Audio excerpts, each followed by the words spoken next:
Kamu tidak salah. Saya Cina, Singaporean, orang Singapura tinggal di Indonesia, kakak. Saya panik udah 11 tahun di Indonesia. Mohon maaf ya kalau saya ngomong agak kasar atau di mana, tapi saya nggak suka bahasa Melayu. Saya lebih suka bahasa Indonesia.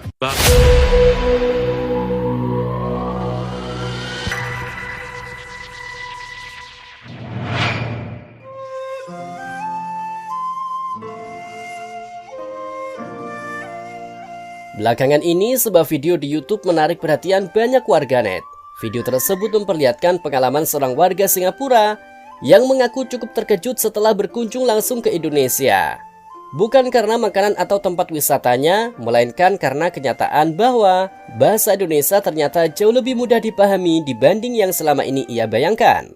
I actually embarrassed myself so many times when I first moved into Indonesia as a Singaporean intern. Before moving into Jakarta, I thought I would be totally fine. Because do you guys remember last time in secondary school we had to take like basic Malay? Plus I knew like all those army commands, right? So I thought surely I could survive speaking simple Bahasa Indonesia in Indonesia. But I was so wrong because some words have completely different meanings in Bahasa Melayu and Bahasa Indonesia. Dalam video itu, sang narasumber mengaku sebelumnya memiliki anggapan bahwa bahasa Indonesia dan bahasa Melayu merupakan dua bahasa yang benar-benar berbeda. Namun setelah berbincang langsung dengan masyarakat Indonesia, ia menyadari betul bahwa keduanya masih memiliki banyak kesamaan kosakata dan struktur kalimat. Ia bahkan mengatakan bahwa selama ini dirinya seolah memiliki gambaran yang kurang tepat mengenai Indonesia. Setelah datang sendiri dan berinteraksi dengan masyarakat lokal, pandangannya berubah cukup drastis.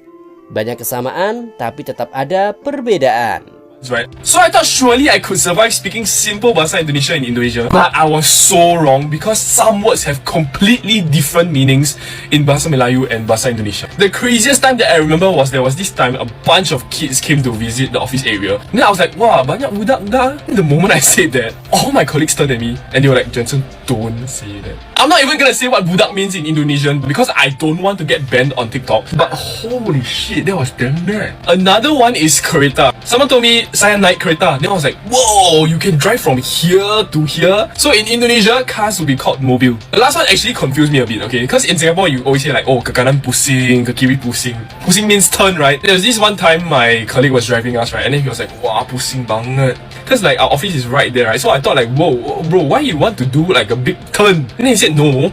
Pusing in Bahasa Indonesia means dizzy. I was like, oh, I see, makes so much sense now. Okay, granted I should have learned a bit more before coming to Indonesia, but I was so busy. But I'm so thankful to everyone that has corrected me because like it actually helped me learn a lot about both languages. I'm sure there are plenty more examples, so if you know, please drop them in the comments. I would like to read them as well. Sementara itu, begini pandangan menurut orang Thailand tentang bahasa Indonesia dan Melayu.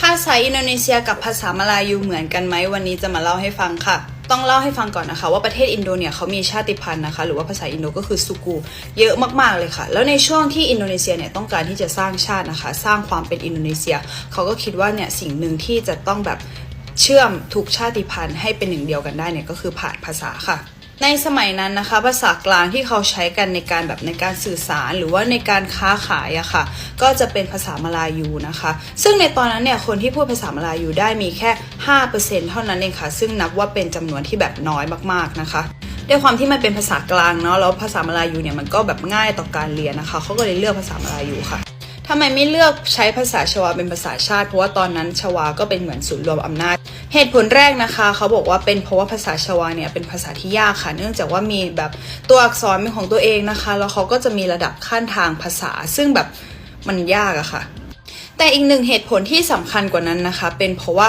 ชวาเนี่ยมีอำนาจเยอะมากใช่ไหมคะทุกคนในตอนนั้นแล้วถ้าเลือกภาษาชวาให้มาเป็นภาษาชาติอีกลองนึกภาพตามว่าจะเกิดอะไรขึ้นนะคะชาติพันธุ์ที่เหลือแบบหลายร้อยชาติพันธุ์จะรู้สึกยังไงนึกออกป่ะแล้วชวาก็จะยิ่งมีอำนาจมากขึ้นไปอีกอันนี้ก็เป็นหนึ่งในเหตุผลที่สำคัญค่ะก็สรุปได้ว่านะคะภาษาอินโดนีเซียเนี่ยมีรากฐานมาจากภาษามลายูค่ะแต่เนื่องจากเวลาที่มันผ่านไปนะคะแล้วก็แบบสภาพทางสังคมแล้วก็การเมืองอะไรต่างๆเนี่ยมันก็ทำให้แบบจนตอนนี้ภาษาอินโดนีเซียเนี่ยต่างจากภาษามลายูค่ะถ้าเป็นมลายูก็จะเป็นแบบ A B C D ถ้าเป็นอินโดก็จะเป็น A B J D อะไรอย่างเงี้ยค่ะก็หวังว่าจะตอบคำถามใครที่สงสัยได้นะคะถ้าใครอยากรู้ข้อมูลเพิ่มเติมก็ไปหาอ่านเอา Secara sejarah, bahasa Indonesia memang berakar dari bahasa Melayu.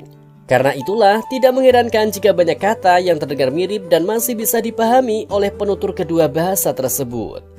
Meski demikian, masing-masing negara telah mengembangkan bahasanya sendiri selama puluhan tahun. Akibatnya muncul banyak perbedaan pada kosakata, istilah sehari-hari hingga cara pengucapan. Contohnya kata seperti kantor, jalan, makan, minum, sekolah, dan keluarga hampir sama di kedua negara. Namun ada pula kata-kata yang memiliki arti berbeda sehingga terkadang menimbulkan kebingungan saat berkomunikasi. Meski begitu, banyak wisatawan dari Singapura maupun Malaysia mengaku masih dapat berkomunikasi dengan masyarakat Indonesia tanpa mengalami kesulitan berarti. Dalam video itu, narasumber menjelaskan bahwa sebelum datang ke Indonesia, ia lebih banyak mendapatkan informasi dari internet maupun cerita orang lain. Namun setelah melihat langsung kehidupan masyarakat Indonesia, banyak anggapan awalnya ternyata tidak sesuai dengan kenyataan. Ia melihat masyarakat Indonesia sangat ramah kepada wisatawan dan tidak sulit untuk diajak berbicara. Bahkan percakapan sederhana dapat berlangsung lancar karena banyak kosakata yang saling dipahami. Pengalaman seperti ini sebenarnya cukup sering dibagikan oleh wisatawan asing. Mereka menyadari bahwa berkunjung langsung ke suatu negara seringkali memberikan gambaran yang jauh lebih utuh dibanding hanya melihat informasi dari media sosial. Pengalaman tersebut menjadi pengingat bahwa informasi yang diterima seseorang belum tentu menggambarkan kondisi sebenarnya. Karena itu, mengunjungi suatu tempat dan berbicara langsung dengan masyarakat setempat dapat memberikan sudut pandang yang lebih objektif. Di era media sosial, berbagai informasi dapat menyebar dengan sangat cepat, namun tidak semuanya lengkap atau mewakili kondisi nyata. Bahkan berbagai lembaga pemeriksa fakta di kawasan Asia Tenggara juga beberapa kali mengingatkan pentingnya memverifikasi informasi sebelum mempercayainya, terutama untuk isu-isu yang berkaitan dengan hubungan antar negara.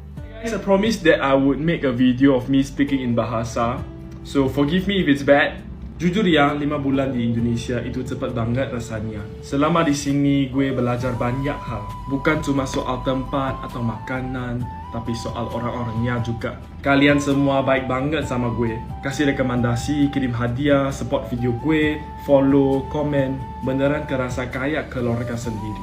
Sebagian dari hati gue bakal selalu ada di Indonesia. Pengalaman di sini bakal gue inget terus. Semoga gue juga bisa bikin kalian senyum walaupun cuma lewat video. Jaga diri baik-baik ya semuanya. Semoga apa yang kalian kejar bisa tercapai.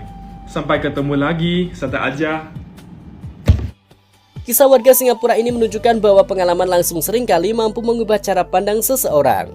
Bahasa Indonesia dan bahasa Melayu memang memiliki perbedaan, tetapi keduanya juga memiliki akar sejarah yang sama, sehingga masih banyak kesamaan yang memudahkan komunikasi.